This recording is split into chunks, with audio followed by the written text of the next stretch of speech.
டெல்லி முதல்வரை தாக்கிய நபரின் புகைப்படம் வெளியானதை அடுத்து அவர் கைது செய்யப்பட்டிருக்கிறார். இது பற்றிய கூடுதல் தகவல்களை தருவதற்காக சிறப்பு செய்தியாளர் ராமகிருஷ்ணன் இணைகிறார். ராமகிருஷ்ணன், இது பற்றிய முழு விவரம். அதாவது தலைநகர் டெல்லி முதலமைச்சராக இருக்கின்ற ரேகா குப்தாவினுடைய கன்னத்தில் இன்று காலையில் அறைந்த நபரை இப்ப டெல்லி போலீசார் கைது செய்திருக்கிறார்கள். அவரிடம் நடத்திய முதல் கட்ட விசாரணையில் அவர் குஜராத் மாநிலத்தைச் சேர்ந்தவர் என்று தெரிய வந்திருக்கிறது. விசாரணை என்பது தொடர்ந்து நடைபெற்றுக் கொண்டிருக்கிறது.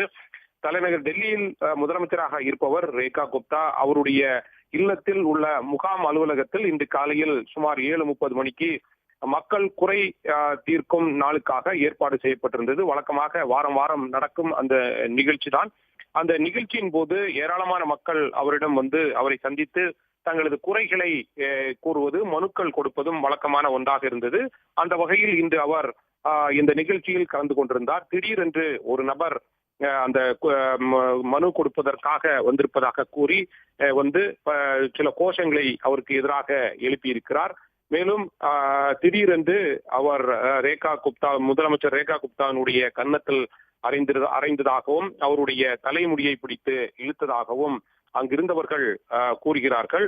உடனடியாக அந்த நபரை அங்கிருந்தவர்கள் பிடித்து டெல்லி போலீசாரிடம் ஒப்படைத்திருக்கிறார்கள். அவரை டெல்லி போலீசார் கைது செய்து விசாரணை நடத்தியதில் அவர் குஜராத் மாநிலத்தை சேர்ந்தவர் என்று தெரிய வந்திருக்கிறது. இது மட்டுமில்லாமல் இவர் பற்றிய தகவல்களை குஜராத் மாநில போலீசாரிடம் டெல்லி போலீசார் கேட்டிருக்கிறார்கள்.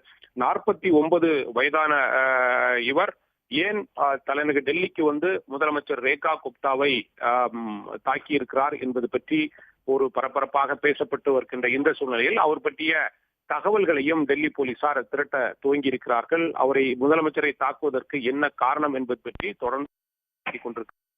விசாரணையின் முடிவில்தான் இவர் எதற்காக குஜராத் மாநிலத்திலிருந்து வந்து டெல்லி முதலமைச்சரை தாக்கி இருக்கிறார் என்பது பற்றி தெரிய வரும்.